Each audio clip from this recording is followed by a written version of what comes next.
Messi Anco, breaking Major League en la ciudad del sol. Here in Miami, we know who's el campeón. Leo my team, yeah. Suárez on the field, Alex wedding day team. Como que ya es un win, the trio of singing muchachos. Las familias se escuchan los barrios. Esta camiseta pinky la llevan todos los guachos. Los rookies quedan sin comentarios. Messi ambetea, tiki-taki gol. El estadio Chase bañado en gloria y sudor. Aquí se ama y se respeta el balón. Florida es tu casa, acostúmbrate al calor. Estate listo pa' Messi Anco. Estate listo pa' Messi Anco.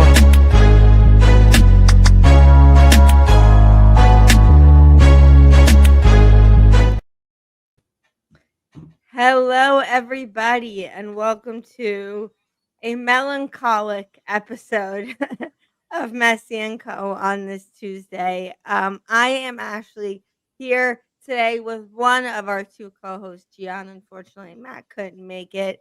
And I apologize. I'm having a little bit of a voice issue, so you may see Gian jump in a little bit more to help lead the ship. But obviously, we're here to discuss what was quite an interesting Saturday night, which was Inter Miami losing in the League's Cup final 3-0 versus Seattle Sounders. So much to get into.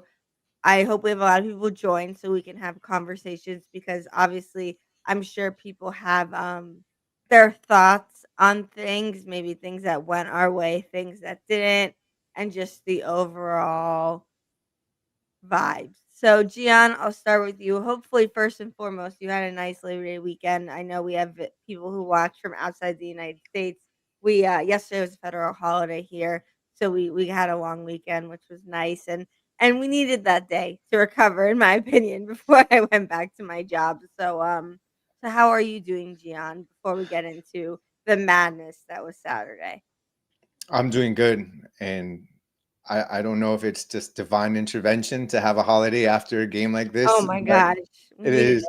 It was much needed and incredible timing, to say the least. So, yeah, it was definitely a rough game. I think there's a lot to talk about. Just there's not one thing that went wrong. There were many things. So it'll be interesting to see what chat has to say about this game, and I guess what you have to say, Ash. But I'm disappointed. I'm disappointed, but not surprised, if that kind of makes sense. Like disappointed that these guys couldn't get their second League's Cup, but I'm not surprised with how things kind of turned out because there have been signs leading up to a performance like this. So let's get into it. Let's get into it. Well, I think that's a really interesting point. First of all, we already have a good amount of viewers, so I want to give a couple shout outs. Brad, here goes. Finally a therapy session. Yeah, I agree. Um, Me and Gian were trying to give each other therapy on Sunday night and it wasn't going well. So maybe we'll do better this time with our therapy. Quasar, hello. Oh, hey, this is an OG. What's up? How you doing? Hope you've been well. Aisley and Al, of course. Sunday night was supposed to be Inter Miami's night. Well, um, and this point, Brad, I want you to know we are going to get to this, but we're going to talk about the game itself first because obviously this is a big talking point. So let's get into the game itself, okay? The starting lineup. Um, the three of us predicted the lineup, except instead of Segovia, it was Allende, and meaning it was keeping that midfield three of Busquets, DePaul, and Yannick Wright, but you knew DePaul was gonna float, Messi was gonna float, Suarez was gonna float, and then I guess Allende was gonna float. And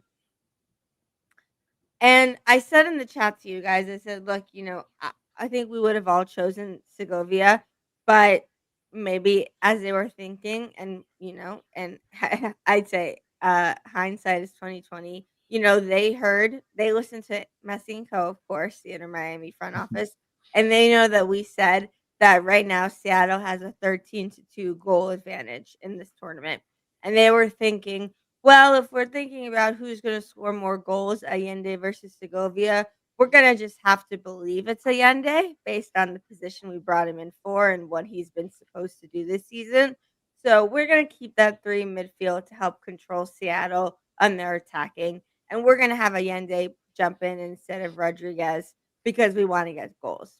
That's how I interpreted it. Of that was their thinking. Do you think that was similar to what that was kind of going through their mind?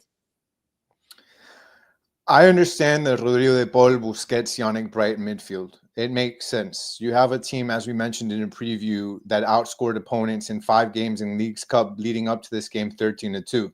So Inter Miami understood the danger that this team posed. So it made sense. It made a lot of sense to have that midfield, a solid midfield.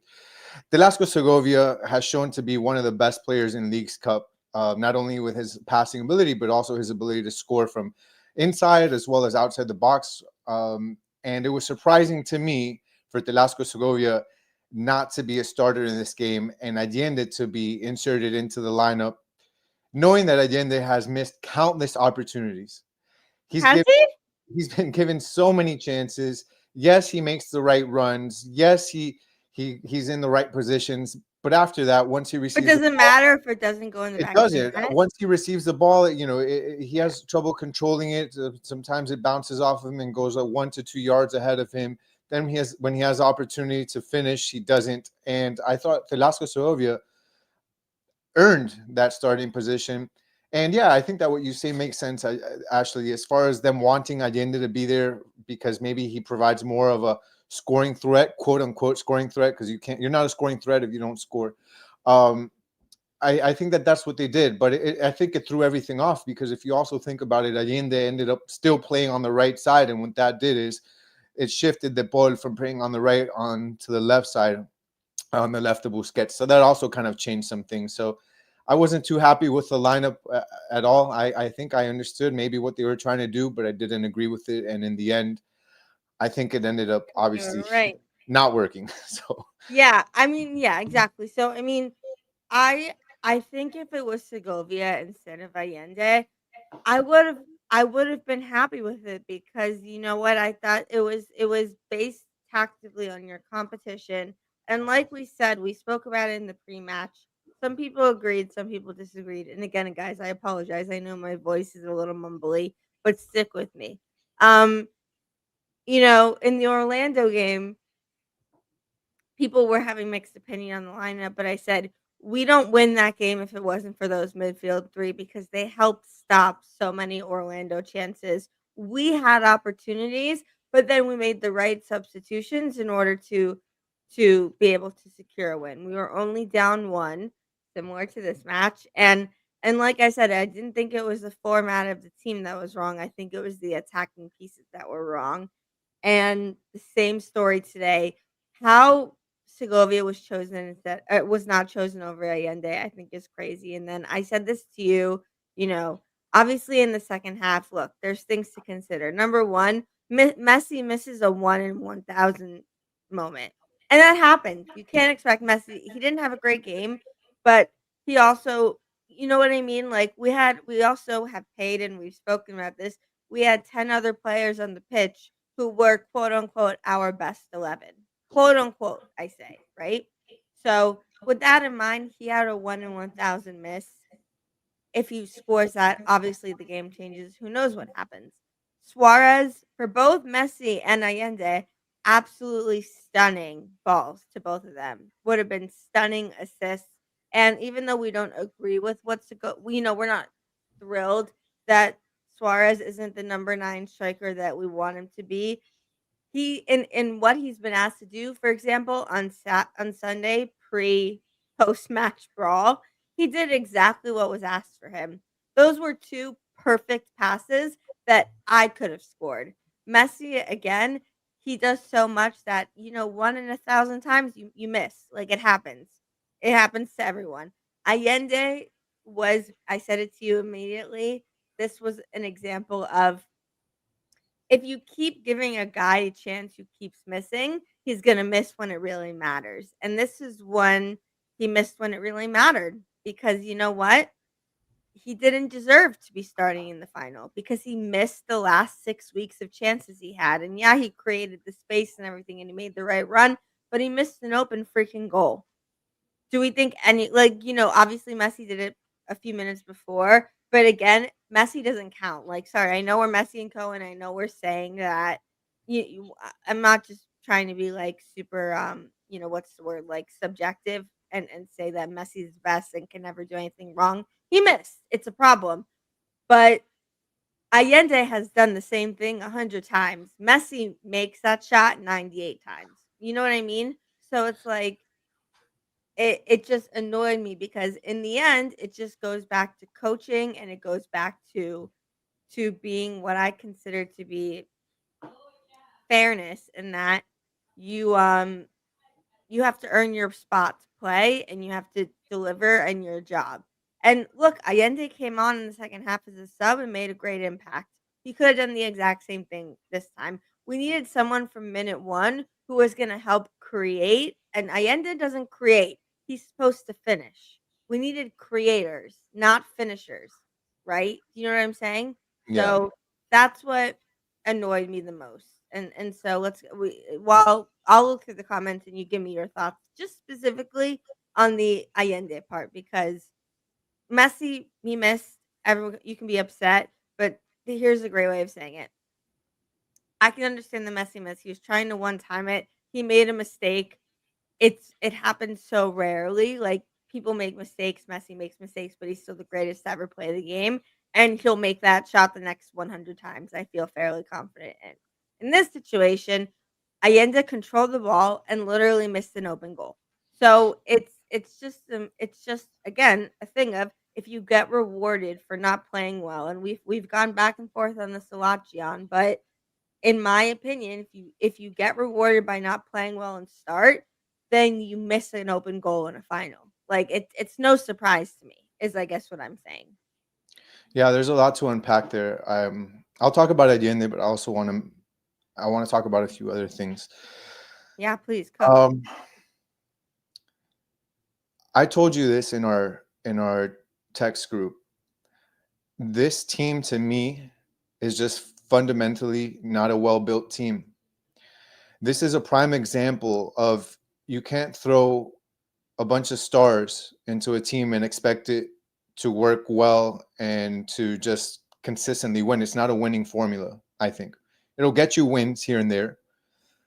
We've noticed and we've seen games where we had no business winning and we had a magical moment from Messi, an insane goal from Suarez, an incredible pass from Busquets. But that's not a consistent winning formula to just hope that your stars always get everything done because they're not always going to. Messi's a prime example in this one. Messi usually will get that one done. In this case, he didn't.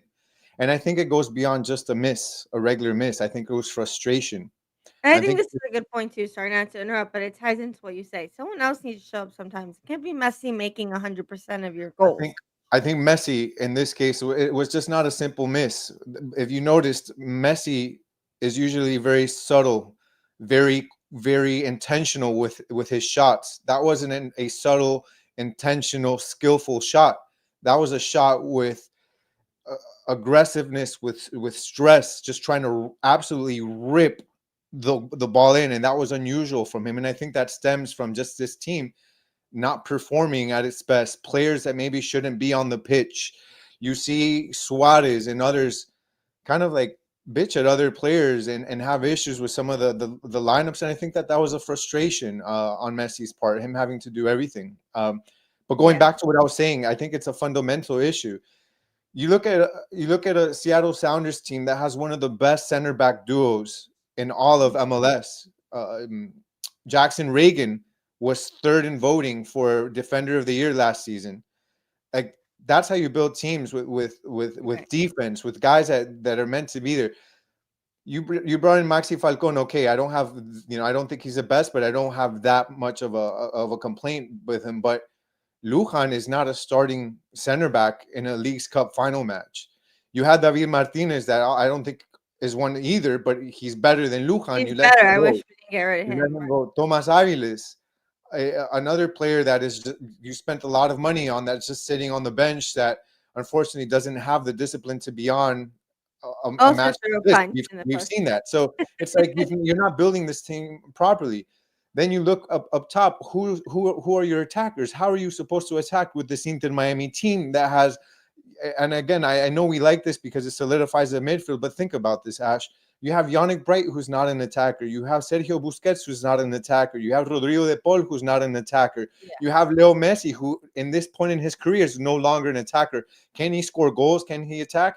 Yeah, but he's not. His role is not an attacking role. His role is going deep onto our sometimes into even our side of the field into the defense, getting the ball and building.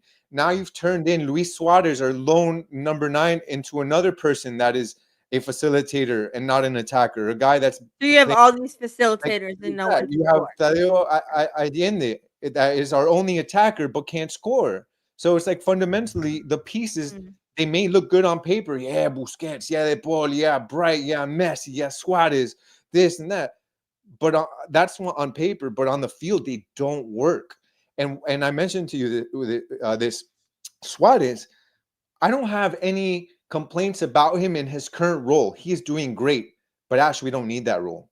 We Right. don't need a number 9 that is facilitating when you have 4 or 5 other players that can do that. You need a 9 to be a reference point where all these other facilitators and passers that we have can have a reference point and danger inside the area. We don't have that. And that's why when I talk about I'm disappointed but not surprised, is because this team matched up against a team that may not have the star power, but has a fundamentally built team to operate for finals. And that's why they lost. And Tadeo Allende, I think he's had his opportunities, Ash. I really do. And I think it's time to look somewhere else at this point. I don't see any reason why he should see the field in the foreseeable future.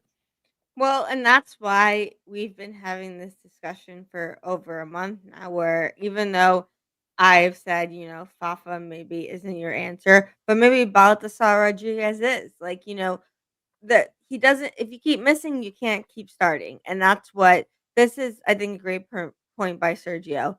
These type of games that show you why you need an experienced manager, questions need to be asked about leadership because, a few things I think that were at fault and a few things that weren't. Like, for example, someone who we vouched for a lot, and who, by the way, I'm not giving up on him. This isn't me saying this is the last game he should ever play. Ian Frey probably had the worst game of his professional career, which is a shame because Ian Frey has I- is a better defender than Cello. He had a bad game. I think there's a statistic here, and I wanted to bring it up because it's super true. He's a great kid, and he's had to go through so much, and he is technically better, and he's played really well in the last few matches. He lost the ball 15 times. He can't do that in the final.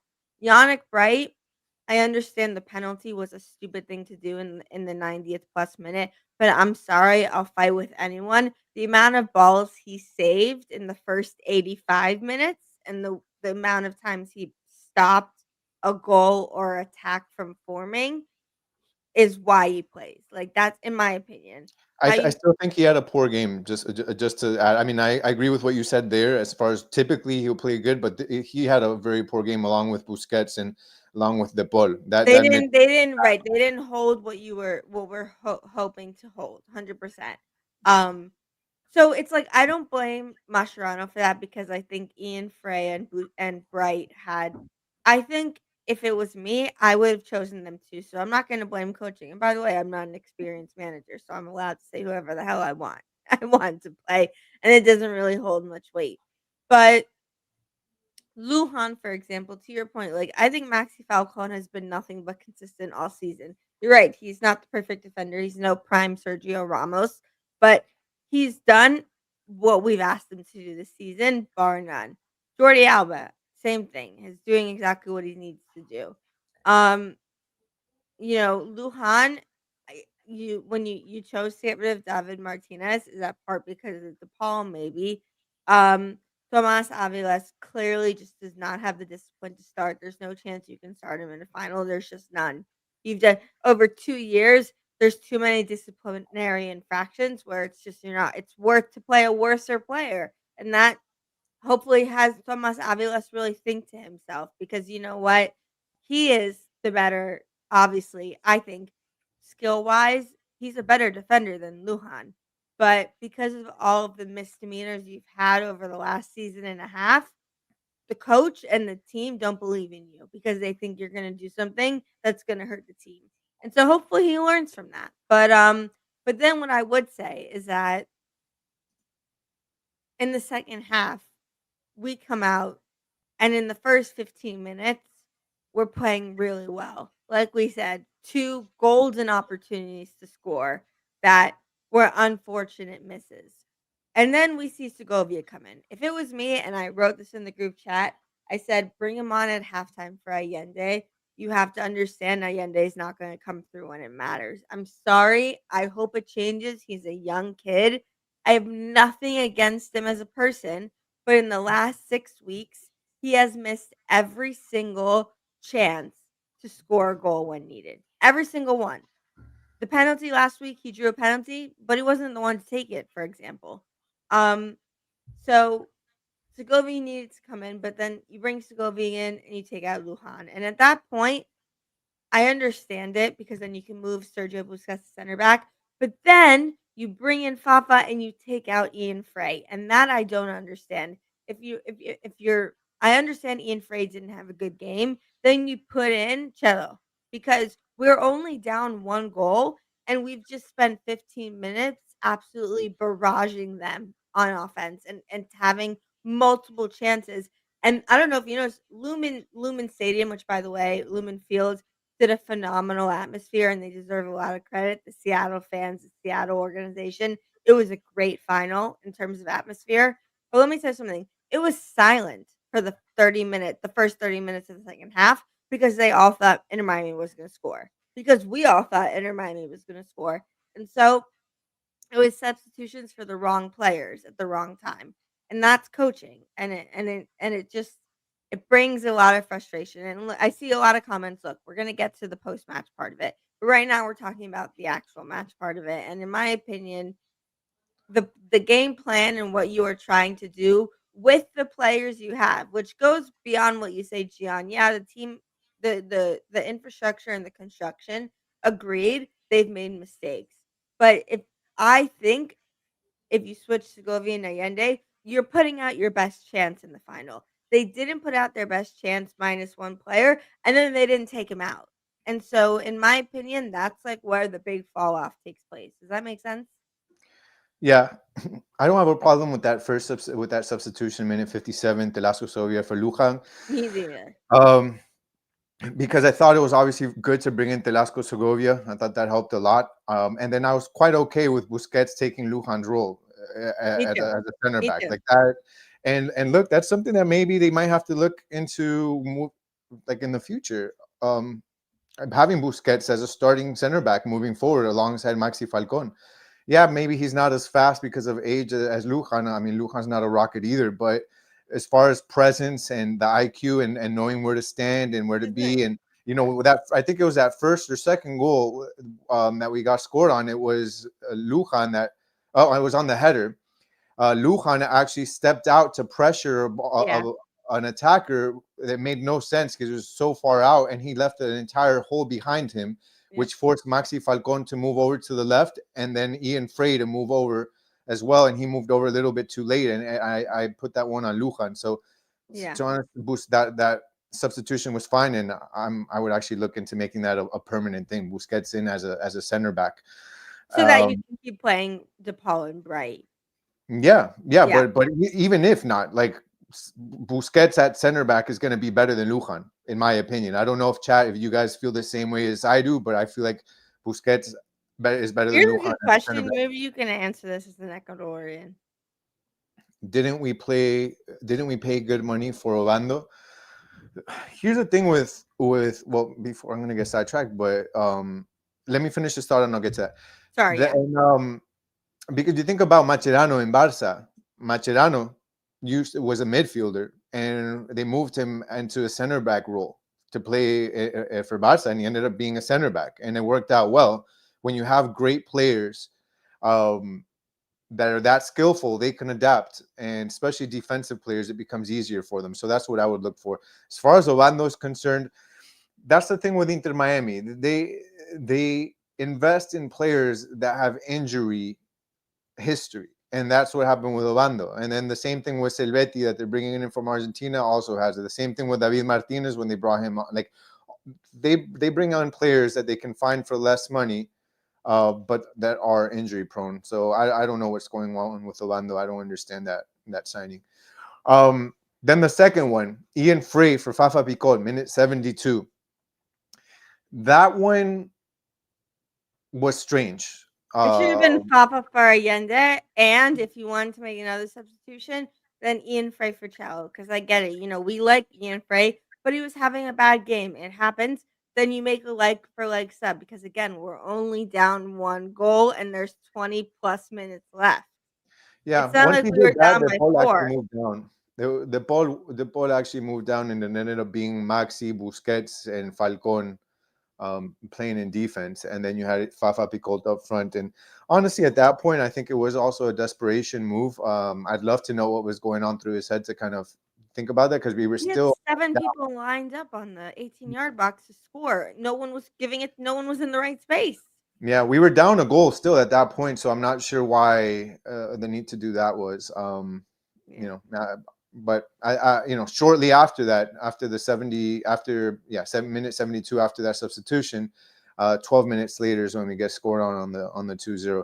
I think that Maturano at times kind of he's a coach that's still learning, and he's trying to figure out when the right time to make substitutions are, and as he's trying to figure out that part, what he's done is he's either made substitutions too early or too late, and the ones that are too early are out of desperation. And I feel like when you make substitutions out of desperation, this is just not it's just not the right thing to do. So, Macerano, what do you? I was gonna say this is yeah. Mascherano's gonna do is if I were him, I would have played both Baltasar and Segovia de Bono with Messi. I would say playing both would be difficult because I think the idea of having that back four and then that midfield three, like I said, it in against a Seattle team. Think about this. Until what was it, the 81st minute? I want to say we were only down a goal, and we had in the second half there was 20 minutes where we had like 90% possession and we were playing against a team and doing what like other teams weren't able to do, which was a 13 to goal deficit where they were steamrolling teams. It's hindsight, like we're thinking about how the score ended, how the game ended, how the discipline ended. But if you're thinking about in that moment, Mascherano, they were doing the right things in the second half and then they abandoned it and they made the wrong changes. But Ash, this is what I want to say. Yeah. I don't want you to confuse possession with actually doing well in a game, because who actually did well was Seattle and playing their game plan. They didn't want to have the ball. They didn't care about having the ball. They gave Inter Miami the ball because Yeah, they were but they fine with it. didn't They give us wanted to play 2 open nets that we missed. That wasn't part of their game plan. Think about that. I mean, those it's not like they were like, "Oh, it was a curler from the 18-yard box that Messi just missed." We had 2 point blank chances from the penalty spot that it Yeah, but normally so would did score. They missed 2 or 3 point blank shots. I mean, to me, we're a team that we had Maybe so. actually we had 68% possession. We had zero shots on target. Zero. That's embarrassing. Zero Yeah. shots on target with 68% possession.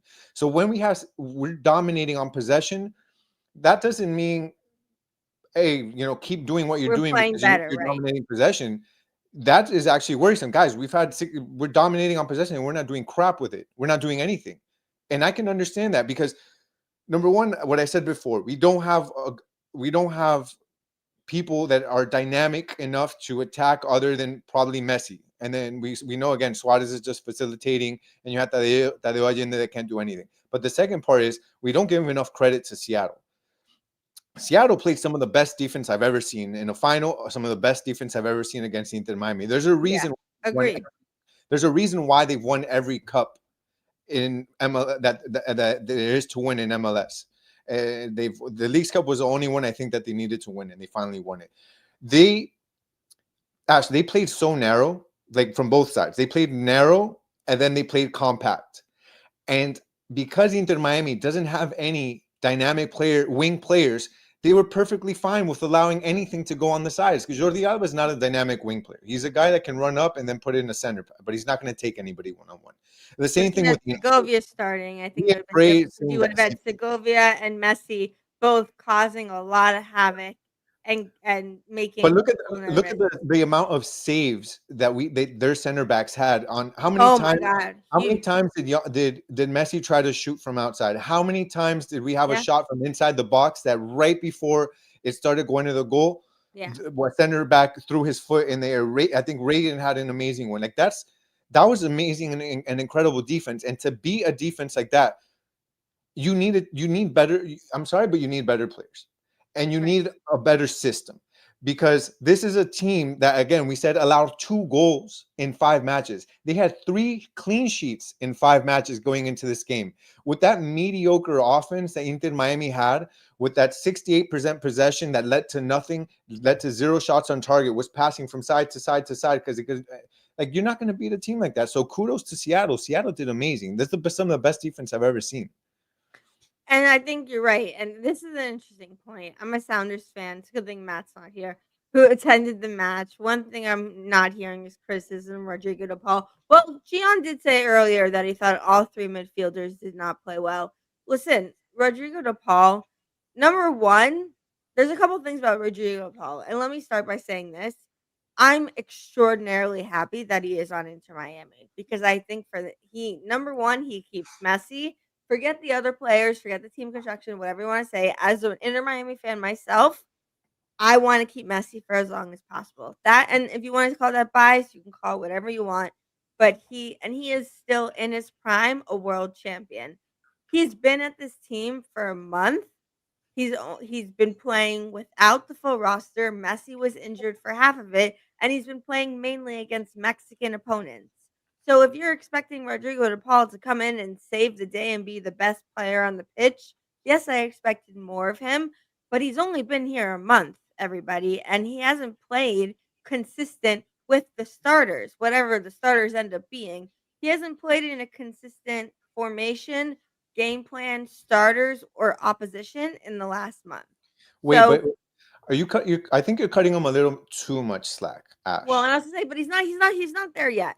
He needs to do better. But I am saying there are some circumstances. Wait, We've would you said say it. you expected more from him by this point? Because I did. I expected I more from expected him. more from him in the final. In the final, I think the last month has been. It's not like he's just been put into his role at Atletico Madrid and asked to recreate it. Because if he was asked to do that, I think he'd be perfect every match. But he's being asked to do different things. That I we have think to I keep think that into he's consideration. I think we expect, or I'll speak for myself. I think I expected more from him by this point. And why? Because it's much different than the other Barca boys that came in. You had Jordi Alba and Busquets that came in at a later point in their career, in their late 30s, basically retiring from Barcelona. You had Suarez that was already in retirement in Brazil. You had Messi that was in PSG, and I think Messi lived up, obviously, to everything that we wanted from him. But this is completely different. Rodrigo de Paul is not retiring from No. Atletico Madrid. He's in what you would call the prime of his career. Maybe not the best year he's had in Atletico Madrid, but definitely, I think, doing very well at the ripe age of, what is he, 32 maybe? One, I Or think. 31, 32 years old. Yeah. Like, he's a player that's coming straight out of La Liga in the prime of his career, coming over to MLS. I think I expected more from him. Now, I wasn't expecting him to take over the team or anything like that, but he's had good games. Don't get me wrong, but I haven't seen him shine like I thought he would. And one of the things that I think with some of these players, and what may be happening with Rodrigo de Paul, is they come to MLS and they think they're going to be that much better than everybody Right. else, and they expect this league to He hasn't be had the easier, learning curve. and it's not the case. This league is a competitive league. I think it's a physical league, much more physical than La Liga, where there's a lot more running, a lot more clashing, of players, and I think that he's struggling with that. But I would have wanted a bit more. Again, I'm not going to say that he's played awful or anything like that, but I had a higher bar set for him that Yeah. I'm yet to see him reach, and I think he should have reached by now. Well, luckily, he has 4 years to reach it, and I think he will reach it in time, but I think it is, by the way, a fair criticism Alba came in that at 34. Is there that much of a distance? Yes. Yes, there is. and they're positionally very different. I mean, what Jordi Alba was doing at Barca from a very young age at Barca at a very young age compared to what we're asking Rodrigo de Paul, it's completely different. Jordi Alba is first of all slotted in his position he's played his whole entire life, and he's also played with the other three the whole entire life. I think this is an interesting statistic though. And Jesse, I'd love if you could clarify for me if you mean since the four of them arrived, because 202 goals and assists from the Barca 4 in the last, I guess, 3 seasons we've had them compared to everyone else, 42 goals. That's a pretty big difference. And so I think the idea that the Barca 4 are not working is not true. I think the people that have been the players that have been brought in to support them, the system, and I will go as far as to say the coaching, whether you can say, "Oh, these are all Messi's choices." Maybe some of them impact it, but the 4 of them on the field are producing and doing their job, in my opinion. It's in different ways. This year, we're not seeing the stars we wanna see, but like I said, we should have been up 2-1 in the 70th minute because, he gave 2 silver platter places where he placed the ball with no defenders, one-on-one, on literally on the 12-yard line, like, within the box center, and so you can't say he didn't do what was asked for him. If it's what we want from him, that's a different conversation than what's asked for him. You know what I mean? Yeah, I just can't say that we should be up 2-1 because if we're looking at missed goals, they missed plenty of opportunities in that first half where we should have But been not that we're, like, down. one-on-one within when it was Oh just them versus yeah. the goalkeeper. Y- Oh, Yeah, Ustari had one big save, you're right. Ustari had a big save, I there remember. was that one that hit the post Right.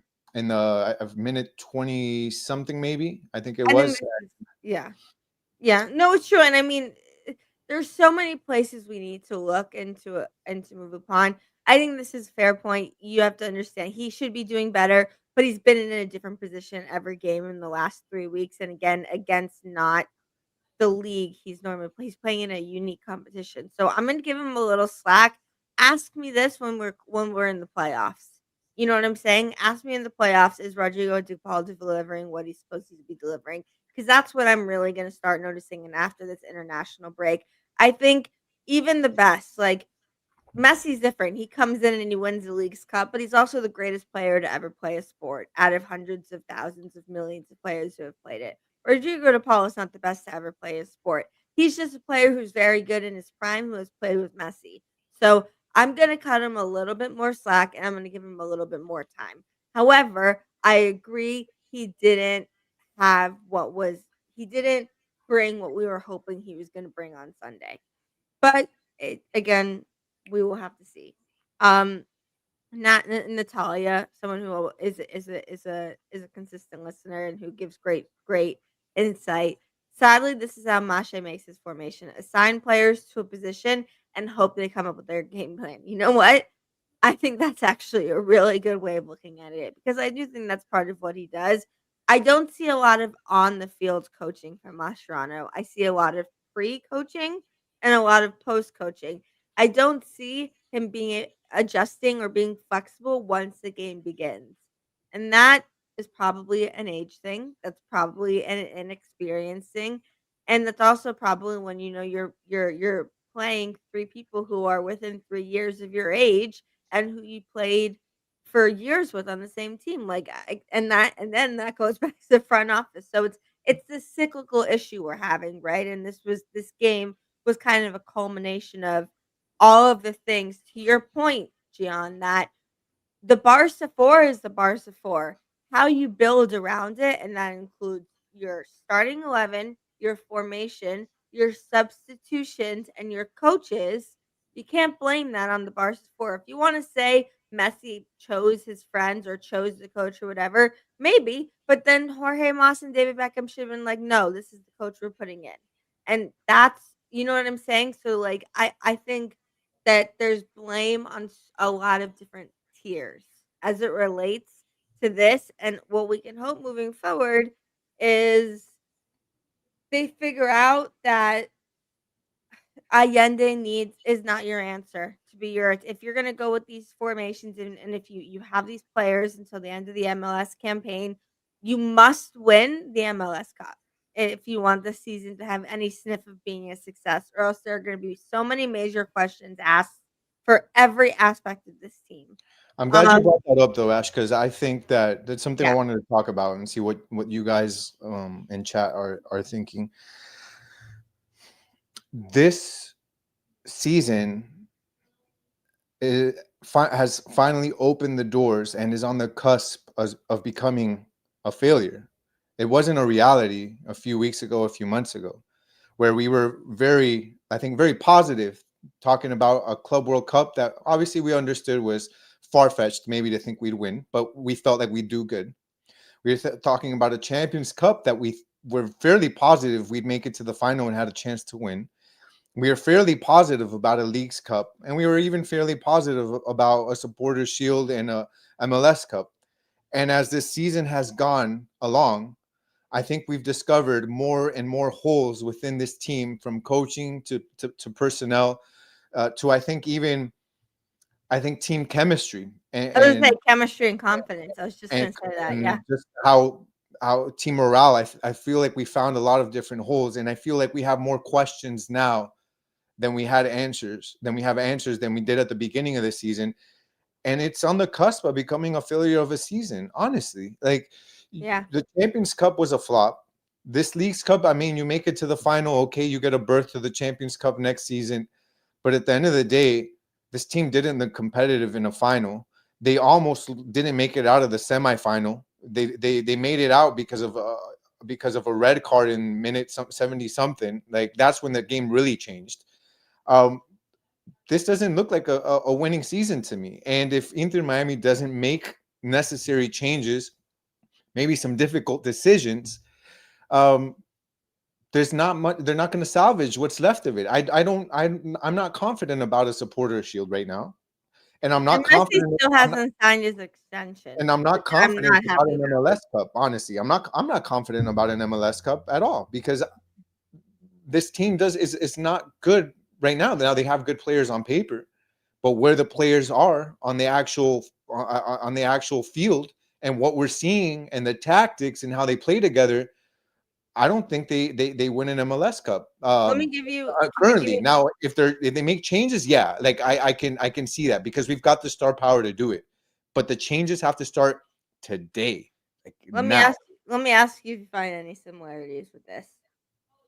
How is it possible that PSG, when you had a front line of Messi, Neymar, and Mbappe, couldn't make it past the quarterfinals of the Champions League for those 2 or 3 years? What would you blame it on? Like, Uh, Number one, I mean, they faced one of the best Real Madrid teams in a long time. That's number one, and then number two is what I said before. I told you this at the beginning of this episode. So if you guys are just tuning in, you missed it. This game, along with what you just said, Ash, are a prime example that you can't win consistently by just getting a bunch of stars and right, putting them on the field together. It's the same way the Galacticos with Real Madrid, when you had Figo, Ronaldo, Zidane, and all those people didn't win a Champions League. It's the same thing. Like that's not enough. It certainly helps. And if you put players in the right positions and you surround them with the right players and you got the right coach and you've got the right physios and there's a winning recipe to be had. right. They just haven't But found having four Barca guys and an Atletico Madrid guy doesn't guarantee you nothing. when your other 6 plus your coaching and plus again, look, Sergio Busquets, who I thought for the last 2 seasons had been actually phenomenal and was still, I thought, one of the best at his position.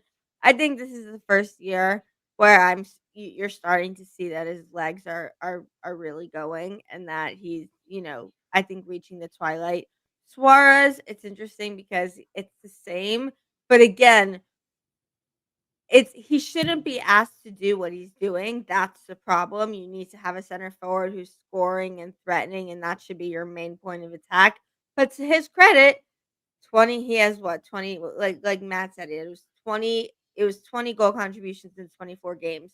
That's not a bad statistic. Look, if So you how ask can me, it Ash, if you ask me what's one change that you would make moving forward to make this team better, I mean, other than obviously the defense, my one change would be focused around Suarez. Yeah. I Get love rid of what Allende, have Segovia and have Messi be the ones facilitating, not Suarez.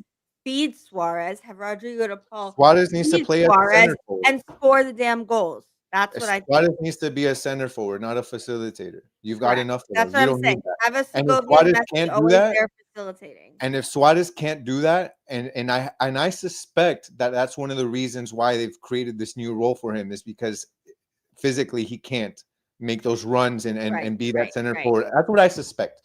But if he can't be that center forward, then you need to get him out and put someone that can be a reference point in the middle where people can make passes into, and where he can have actually have defenders worried about him and open up space for others. All right, well, we're 46 minutes into this episode now, and I think because we just talked about him, we can move on to the post-match activities that took place because and we don't need to spend too much time on it because at the end of the day, we just saw this happen 2 months ago with PSG and Chelsea in the final of the Club World Cup where the coach, Luis Enrique, punched a Chelsea player in the face. Like it's not that brawls after finals don't happen. So, but let's talk about it because this is one point I wanna make that it is in defense of Inter Miami, and then I think the rest of it deserves all of the crap it's gonna get and all of the bad words it's gonna get. I will say this, and I think, Gianna, you probably disagree with me, and again, it's maybe it is a messy bias, I won't lie. The other players don't have an excuse. And it's funny because in the end, of course, Messi did at the end when the whistle blow, he doesn't go and talk rudely to one person. He stays nice. He shakes everyone's hand. He watches the team lift the trophy. He does everything you want because he's the greatest of all time. However, I can name in the first half alone like 8 incidents where I think that this referee was way too lenient. And you saw the frustration in Messi. He was getting beat up in a way where it's not like you're trying to prevent him from, like, doing his thing.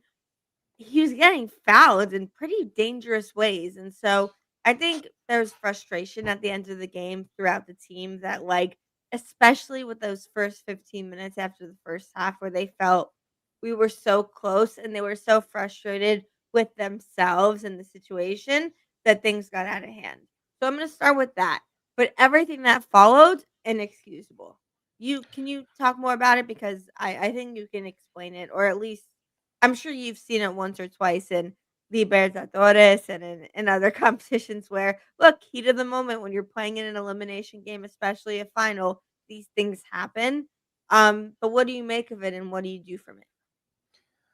Yeah, so just I guess to touch on the point that you thought that Messi was maybe fouled more than was fouled, and maybe the referee didn't necessarily discipline as much as he should have, or stop the game as much as he should have. I think your point, if you saw that, it's valid. I saw more of that, I think, against Orlando more than I did this game. Maybe Uh, because we were there and this was yeah, TV, so we didn't see it. I think that's just maybe what I I missed it, but yeah. if you saw that, then that's fine. I didn't see it as much as I did it in It the wasn't Orlando life or game. death though. No reason for the fights, I'll tell you that Yeah. much. As far as the fighting is concerned, I also mentioned it to you when we were texting during the game.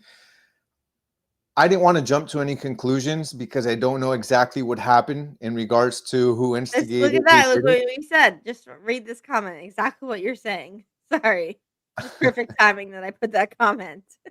I say my concern is that a lot of people are being judged, jury, and executioner before all the facts are out. From a law enforcement background, things are not always the way they first appear. I agree. Obviously, that's what I'm saying. I agree. Okay. I don't know who if who instigated, who didn't. Sometimes you may see things on camera and you don't hear maybe a word that was said.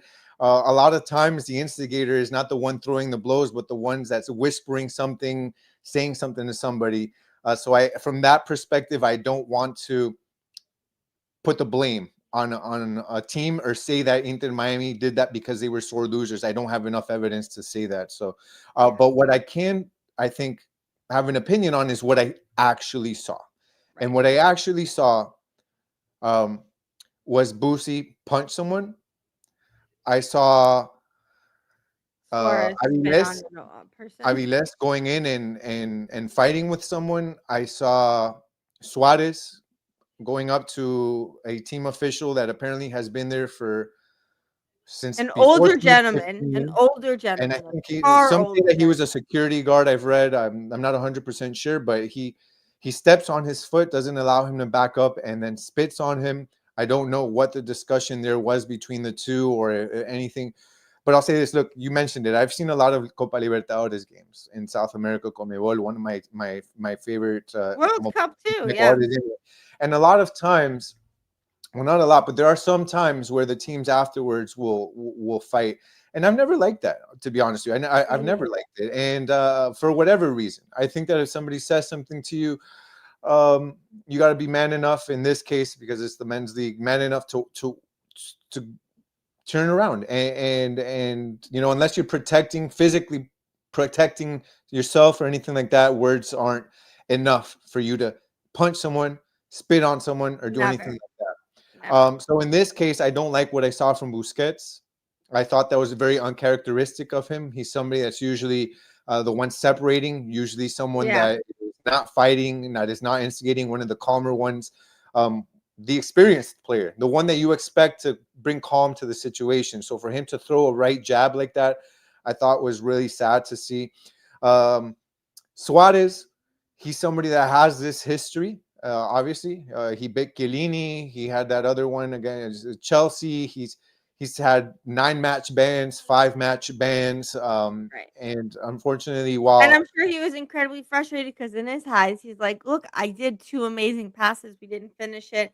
I didn't do my job, we lost." So yeah, all but those frustration frustrations, doesn't it's warrant not an that. excuse. It's not an excuse, I'm just saying that's what probably led to him boiling over. Not an excuse. No excuses there. I don't know. I think that whatever led to him doing, no, I mean, nothing leads to you to spit on someone. Of That course that's not, of that's course disgusting. It's of course vile. It's something that I don't like that someone on my team that I root for and that I cover is doing something like 100%. that. So I don't think there's more analysis to be had on that. That it is what it is, and it was something that is disgusting and should never happen. And I think that moving forward, it'll be interesting to see what the league, if they do anything, what Inter Miami, if they do anything. I don't know if what League's Cup will do, and if it'll matter if League's Cup puts a ban. Is For Suarez going next to be season, here will he next even League's be Cup? I here? don't know. And then we don't know what's in the collective bargaining agreement as far as what MLS can actually do to players when it's for a tournament outside.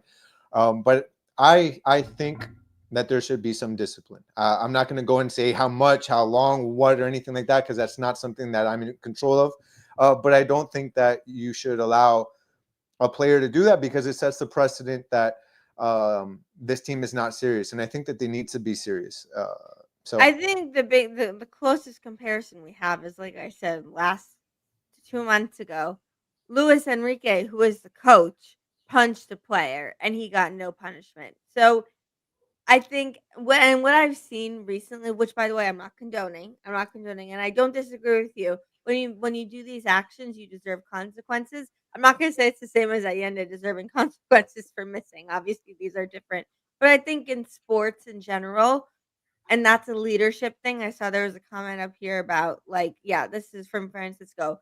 There has to be a respected leader that separates in order this team to stop.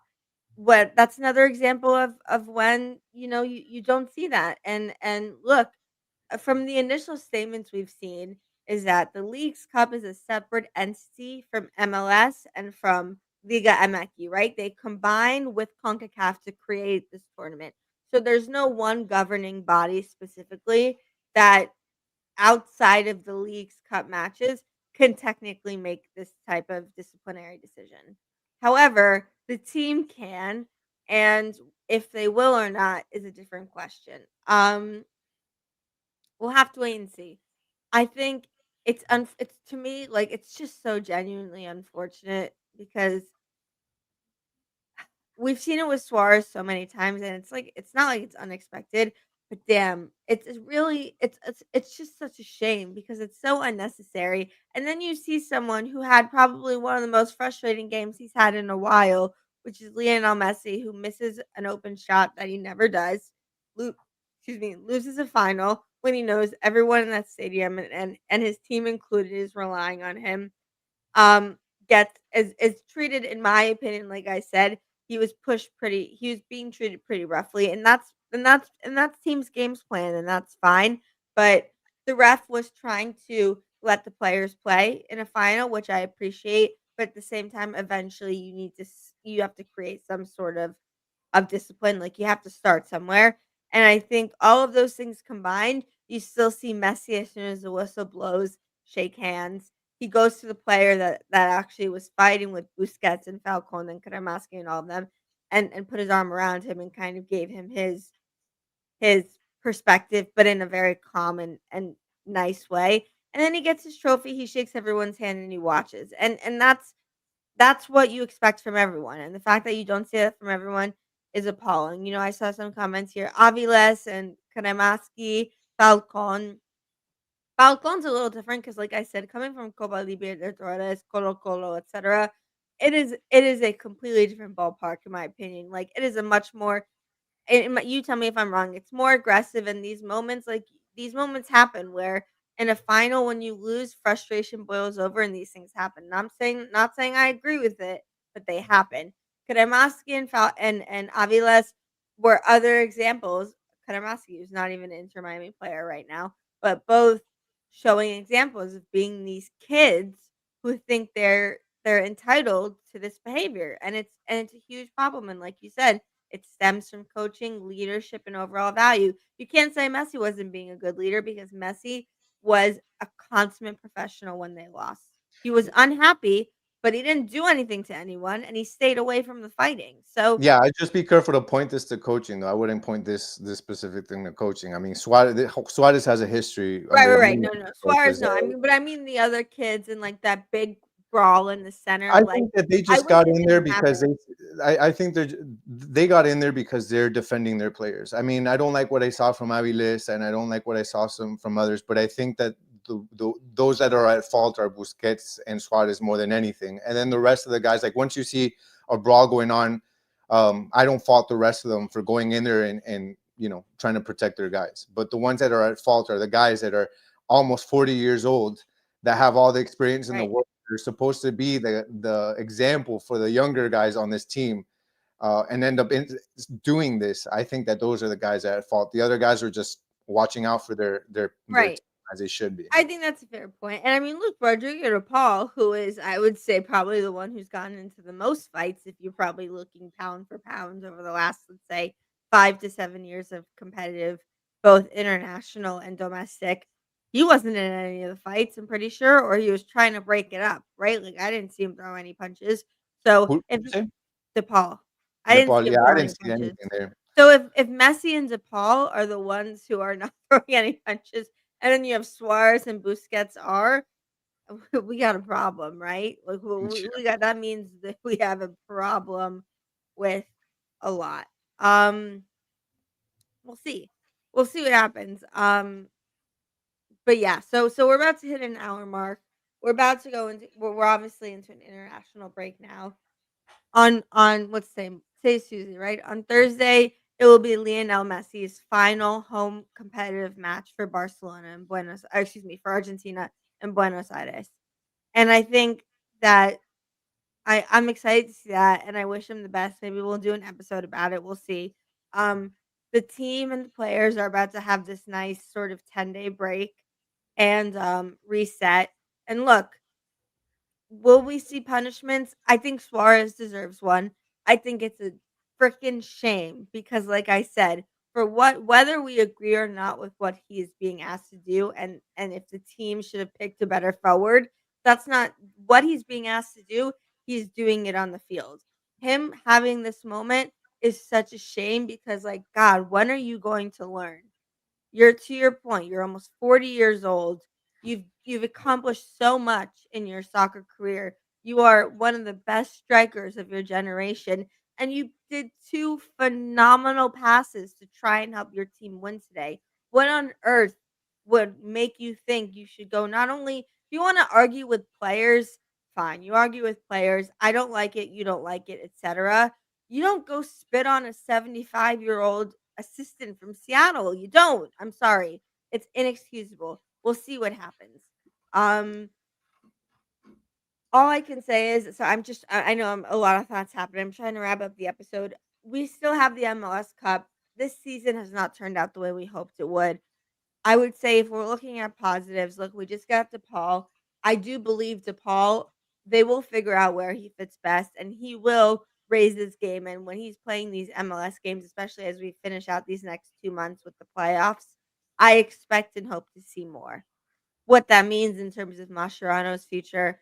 I hope we see the Lionel Messi extension, and what that means for players like Suarez and Busquets, who maybe to their point, this may be the end, even if they didn't want it to be. Like maybe they're nearing maybe their own end. I don't know. There's a lot of unknowns. This isn't the last episode of Messi and Co. for the season. This is us just reacting to this. I think we've said our piece. I think everyone here has given such great feedback and thoughts, and I think we've had a good discussion on it. It's a disappointing evening as an Inter Miami fan. It's a disappointing evening as a Messi fan, but we continue to move on and we hope we can salvage, to your point, an MLS Cup and at least find a direction. Because there's you have Messi and you have let's say at the very minimum, you have Messi for at least another year or 2. For God's sake, he's still one of the top 10, 15 players in the world. I'd say 1, but if people are gonna disagree, because that's being a little biased, but he's still one of the greatest players in the world and of all time. Figure out how to maximize him, and that's what we need to see. So that's what we have to move forward with. Do you have any final thoughts, Gian? Because I know we've gone through a lot. It's been an hour. We've had some great, like I said, feedback from the people watching. Thank you guys so much for participating. But Gian, I'll let you kind of close us out with what your final thoughts are and what I guess you want to see moving forward. Yeah, we talked about it. It was a disappointing final for us. Not surprised by some of the things that we saw. A lot of things leading up to this. A lot of changes need to come out of this. This may be the moment that maybe is a bucket of cold water for this team and for this coaching staff to realize that if they don't change things, the season is going to be a failure because they've already And they're out. Like lost Mascherano out. has a 1 year chance. Like if They've he doesn't already win lost anything, out he's on out. multiple finals. Well, they lost out on this final. They didn't make the Yeah. And a championship finals berth. final. Yeah. Um, so I hope that this is a bucket of cold water that really shows them that they need to make some changes. Because this isn't a experimental year. This isn't a year for Macherano to figure things out. No, this is a win now team. You've brought You in have the very talent. limited time left. Don't know how much longer Messi's going to be here. Busquets may not be here another season. He's yet to say whether he will be or will not. This may be Suarez's last season, maybe Jordi's. So they got to figure things out this No, season. Jordy just signed an extension, but the other Sorry, not Jordi, but yeah, Busquets. So yeah, I think that there's still a chance right now if they make changes to win MLS Cup. If nothing changes, we're not winning anything the rest of the season. As the team currently stands, it's not a winning formula.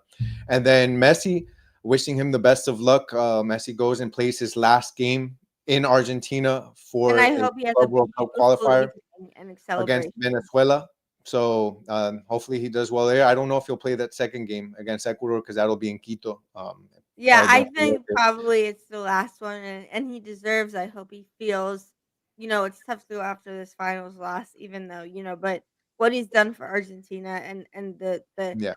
the troubles he's had to go through and the heartbreak he's had to go through, he deserves to have the most phenomenal final competitive match there. And I hope the celebration and the goodwill he receives is something we all get to enjoy and be the catalyst to your point of get this team cold water. We have 10 days to reset. Kremaski just got to move to Parma. Now is the time where Mascherano, you need to put your big boy pants on. You need to figure out what you do. We'll see if there's suspensions. We'll see about any of that. But outside of that, you need to figure out how to get your team to win the big games and the big moments and how that's going to work. You have 10 days to figure it out, and in the middle of that, you're gonna have Messi experiencing hopefully a beautiful evening to work his way toward the end of his Argentine national career. And so we can only move up, I guess, is what I guess. I feel like Sunday felt in some ways not like a rock bottom, but it felt like we were hitting a down place, right? And now we have this 10-day break. We have this great moment. Can we rise and can we finish this season? And then can we figure out what's next? And look, Messi and Co will be here every step of the way on that journey. So thank you again to everyone for participating. Like I said, this was a great discussion. Everyone made phenomenal points. We'll have to just wait and see what happens in terms of discipline. Remember Thursday night will be Messi's final game at Buenos Aires. Hopefully you guys watch and we all can watch and enjoy and celebrate what the greatest of all time has done for his national team. It's incredibly well deserved. And then as it relates to Inter Miami, we have the 6 weeks push. We have a 3-game advantage to try to get as high seeding as possible. And hopefully we can make something happen and end the year with a trophy. And then we'll see what happens next. You with me? Yep. Awesome. All right. Well, thank you so much for watching again. If you weren't able to watch live, leave your comments below and let us know your thoughts. If you agree or disagree with any of our points, any points we missed, or anything else you want to highlight. And we appreciate you guys taking the time. So for this episode of Messi and Co, I'm Ashley. That is Gian, and we will see you next time.